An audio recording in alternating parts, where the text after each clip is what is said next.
Priority 3 is a question. What are the key elements for developing a COVID economy mindset, skill set, and strategic focus? So remembering in our last video, we defined the COVID economy, exactly what it is. It is different to what we've had before, and the COVID-19 virus is not going to go away. So we are in the COVID economy. We also looked at the big risks to immediately mitigate and the reveal of the big opportunities that were happening and ready for us to actually take up. We also looked at a call to action for innovators, and this is a further call for that action for innovators. So in this video, we're going to look at thinking, a new mindset for innovators. Think and act at the speed of change. We're also going to look at the skill sets that are required, what we call rapid adaptive strategy or strategy in action. SIA, strategy in action, is to be the seer, the innovator that can actually leverage disruptive change. Also, we're going to look at leveraging the COVID economy and what is the strategic focus that our innovators need to have. So in thinking about this, we need to ask the question, have you the COVID economy mindset, skill set, and strategic focus? And if not, how much is it costing you to stay in the past with business as usual? And as we always do, we'll refer to managed adaptive decline, or being mad and making mad investments. That is adapting to declining conditions, albeit in a very well managed way. And we see it with people hanging on to business as usual as we go down in performance, going further into mad and wasting money. And we can't afford to do that with our resources. We need to be available to innovate into the COVID economy. Before we go further into this particular video, I want to actually talk about Rebecca Costa's book, The Watchman's Rattle, and specifically talk about our podcast where Rebecca and I discussed the contents of The Watchman's Rattle. And it's an interesting book. It's talking about thinking our way out of extinction. So the Watchman's Rattle raises quite a few clear points. Firstly, we are wired as habituators. We are creatures of habit, with embedded belief systems that we take for granted, both in business and in political policy. Now, the only problem with that is our past is definitely not our future. So we have to rethink our belief systems. We have to relook at our values. But there are still those that push old beliefs based on old business models and old thinking. In many ways, this is understandable, as people's lives relied on those old beliefs. But we must watch for fake news and false prophets who are still holding on to the past. Now, the future isn't clear, and if we have learned one thing, it is highly unpredictable for many. And it does reveal itself and appear complex, and we have to get used to it being complex, because information from the past may not be valued into the future. So we must grow to be what Rebecca calls super adapters. Facts of the past must be replaced by foresight into the future, and we have to think new conditions.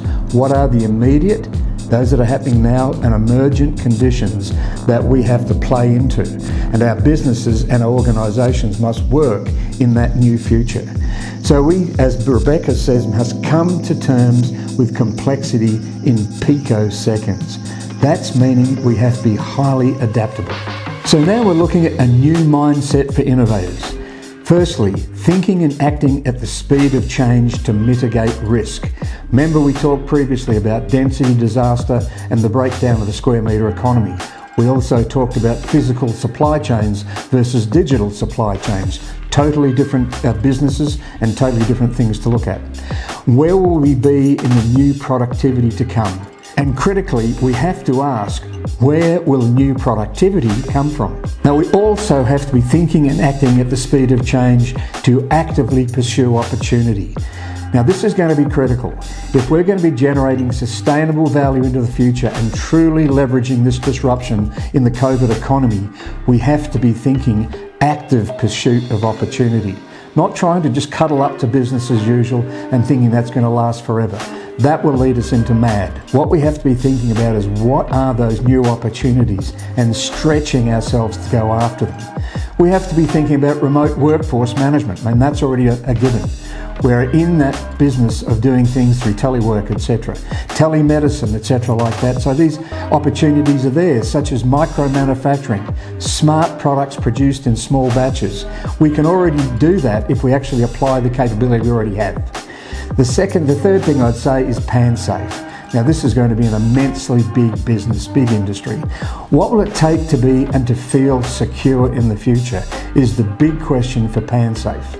And whatever you do, ensure you forensically review your business as usual for signs of madness, managed adaptive decline and mad investments where we're throwing good money after bad. So after mindset, we have to think skill set. Good thinking without the ability to do it is a problem. So skill set is rapid adaptive strategy. We call it strategy in action, SIA, or to be a seer. As a seer with strategy in action, we think and act at the speed of change to mitigate risk and at the same time actively pursue opportunity. So how do we do that? So strategy in action. We outlined this in our book, Disrupted Strategy for Exponential Change. Now we named that for a very specific reason. We wrote it in 2015 knowing that these sorts of events such as COVID-19 would occur. And we wrote it because we thought that people had to understand that we needed a new sensibility when it came down to planning and strategy. The old methods of visions and missions really do not operate well in these types of environments, in any disruptive change, whether it be digital disruption or any technology disruption. But specifically with COVID-19, what we have to have is a new way of thinking about strategy. And strategy that isn't based on wish lists and all sorts of wonderful things that'll take 2 years to do. It has to be in action. So there are 5 elements of strategy in action. Firstly, understand the conditions that will impact your organisation. Just think about that. Understand the conditions that will impact your organisation. What's going on out there that's happening now, coming back in from the future? We have to understand within those conditions, we have to identify the strategic opportunities and the strategic risks.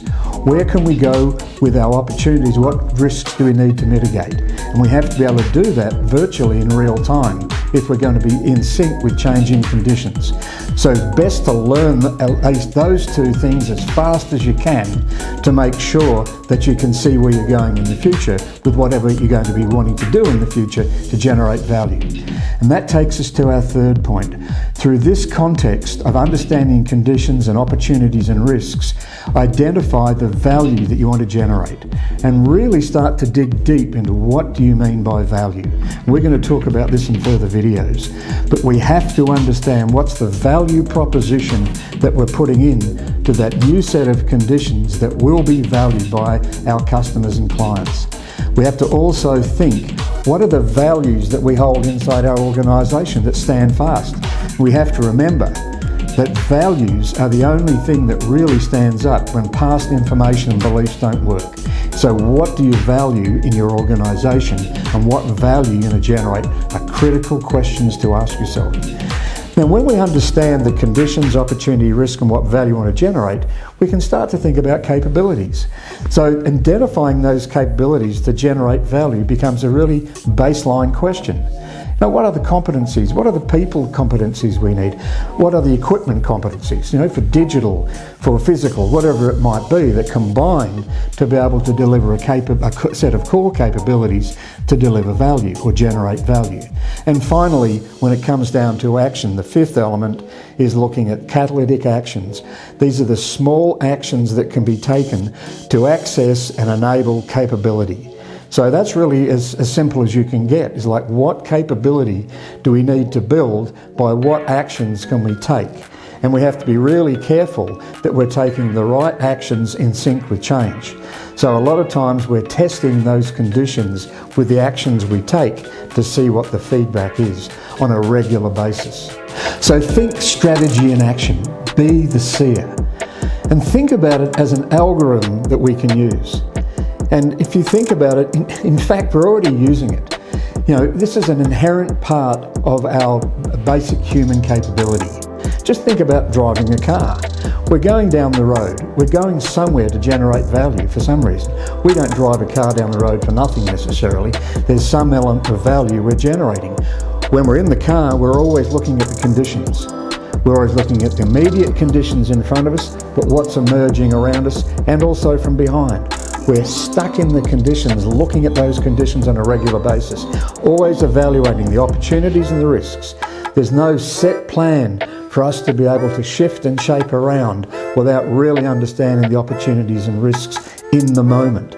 We're also looking at what capabilities do we need? We need to be able to drive a car. We have to be competent around that. But we also have to check out the competencies and capabilities of other drivers around us and assess those opportunities and risks. And we take small catalytic actions as we do this. So the 5 elements are working with us all the time when we're driving a car. Think about organising a picnic.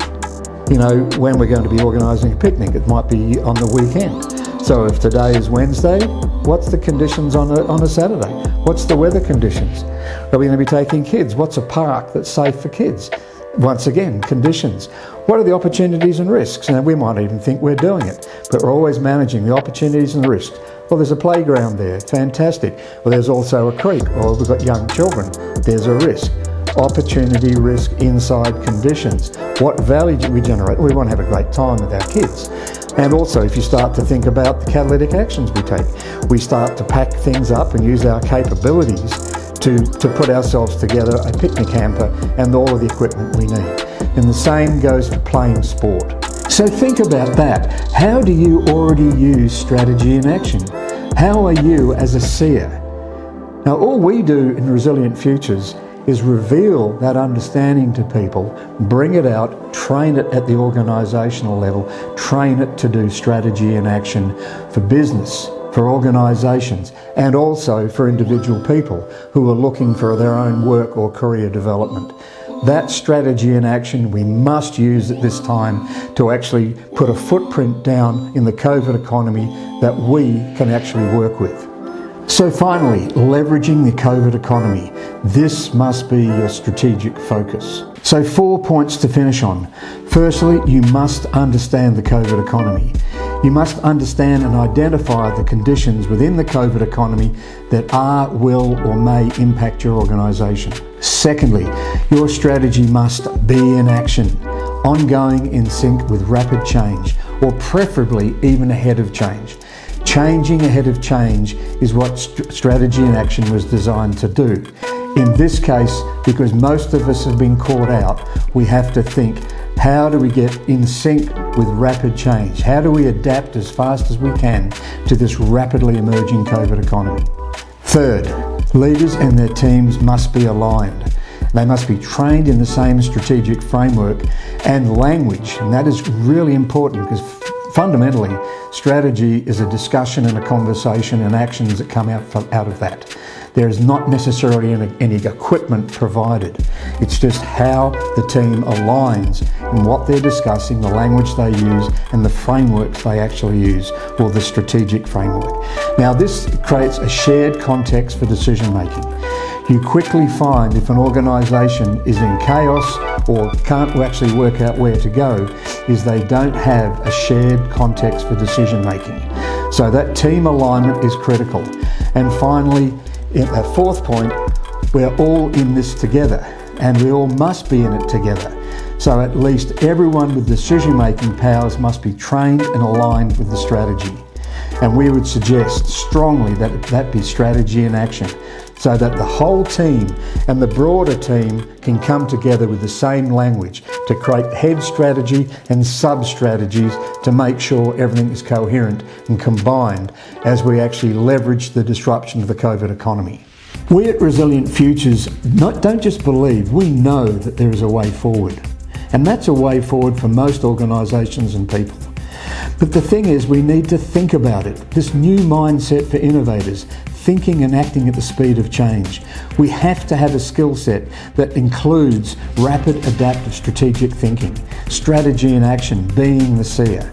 And we have to ultimately leverage the COVID economy. Sure, we have to get over whatever's going on right now, but we have to leverage this COVID economy as it emerges and even prior to it emerging. So we have to have that as the strategic focus. So I'll leave you with a few questions. Have you a COVID economy mindset, skill set and strategic focus? And I mean you and your organisation. If not, how much is it costing you to stay in the past? As Rebecca Costa says, we are creatures of habit. We are habituated. But we have to get past that, because that cost of being in the past is too much for us. We have to get our heads and our thinking into the future. And whatever, we have to really make sure we've looked at ourselves in terms of being MAD or managed adaptive decline. Now, it sounds like I'm going to harp on that, but I am, because I see too much of it at organisational, at individual, at government level. We cannot afford to be in managed adaptive decline. So in our next video, we'll look in depth at some of the conditions that are or will be impacting your organisation. And in the meantime, please think about it.